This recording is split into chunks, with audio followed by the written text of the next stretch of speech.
The billionaire leaned back in her leather chair, her sharp eyes scanning the glittering skyline of Manhattan. Amelia Hart was no ordinary businesswoman. She had built her empire from scratch, going from a struggling college dropout to the CEO of one of the largest tech conglomerates in the country. People admired her, feared her, envied her. But in the shadows of her heart, she carried a growing uneasy one that no amount of wealth could silence. Money was everywhere around her. Private jets, super yachts, penthouses in New York and London, a villa in Tuscany. But she could not escape a nagging thought. Had wealth corrupted the soul of humanity? Was kindness still alive in a world where greed seemed to control everything? One evening, as she sat alone in her vast penthouse, staring at a world that sparkled with neon lights, she made a decision. A test, not of her employees, not of her business associates, but of ordinary people. 4 individuals from completely different walks of life would be given unlimited black credit cards. No limits, no restrictions. They would not be told what to do with the cards. She simply wanted to see, what would they buy when they could buy anything? The next morning, her assistant delivered 4 envelopes each containing a black credit card to 4 carefully chosen individuals. None of them knew why they were chosen. None of them knew they were being watched. The first card went to a wealthy socialite's son, known for his nightlife and indulgence. The second card went to a middle-aged woman struggling with debts, who dreamed of luxury. The third card went to a young man with ambition in his eyes but emptiness in his bank account. And the fourth card, surprisingly, went to the janitor of her own company, a quiet man named Daniel who had worked there for nearly 15 years.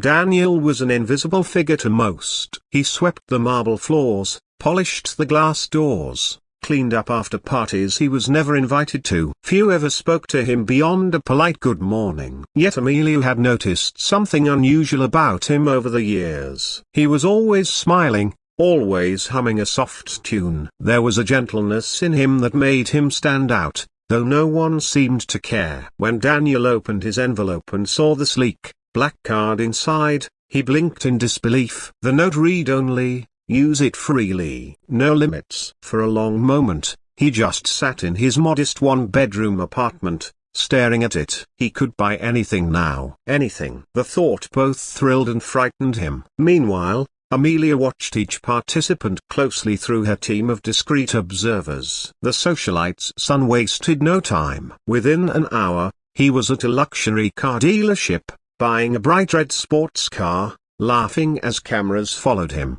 By evening, he was throwing an extravagant party, champagne fountains spilling, music blaring. The middle-aged woman, weighed down by years of financial struggle, first paid off her debts and then went on a shopping spree that lasted days. Jewelry, designer clothes, a diamond-studded watch. She cried with joy as she bought things she had once only seen in magazines. The ambitious young man invested in himself. He rented an upscale apartment, filled it with gadgets and suits, determined to reinvent his image. He wanted to look successful before he became successful. He wanted people to believe he was somebody important. But Daniel, the janitor, was different. He didn't go to the stores in Times Square or the glistening boutiques of Fifth Avenue. He didn't even use the card for himself that first day. Instead, he went to the small grocery store near his apartment. He filled 2 carts of bread, milk,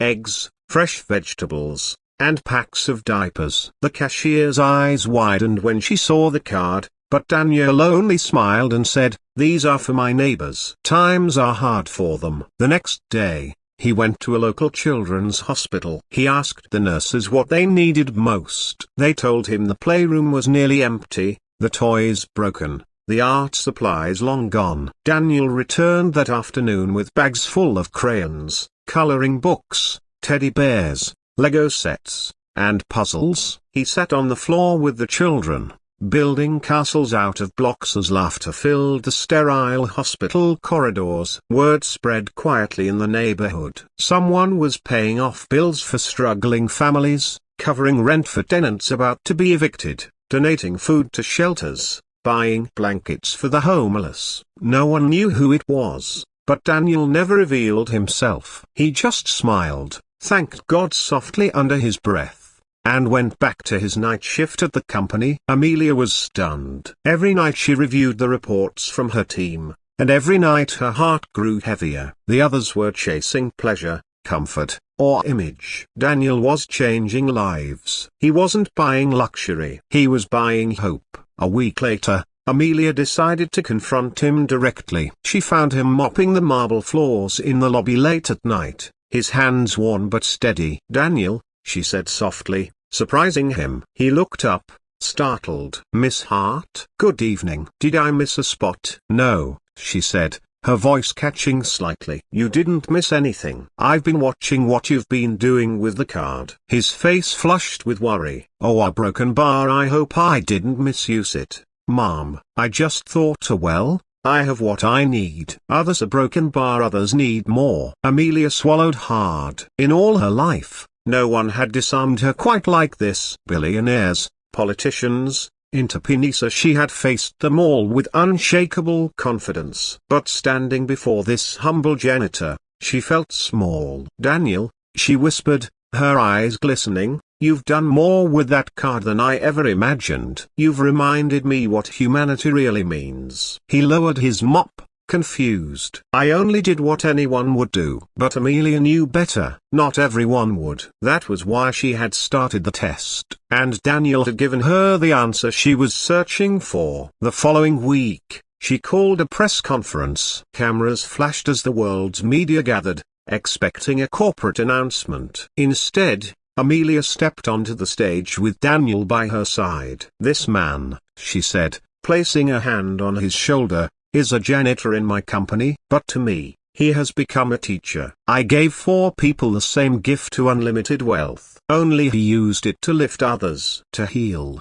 to feed, to give. He reminded me that money means nothing without kindness." The crowd fell silent. Daniel shifted uncomfortably, unused to attention, but Amelia smiled through her tears. "From today, Daniel will not be working as a janitor. He will be leading a new foundation, funded entirely by my company, dedicated to helping families in need. Together, we will bring hope where there is despair." The applause thundered across the hall. Cameras zoomed in on Daniel's stunned face as tears welled in his eyes. He had never dreamed of being anything more than a janitor. But now, his kindness had opened doors he never thought possible. That night, back in his modest apartment, Daniel sat quietly by the window, looking out at the stars. The black card lay on the table beside him, but it no longer seemed powerful. What mattered was the lives touched, the children's laughter, the neighbors who could sleep without fear of eviction. And somewhere across the city,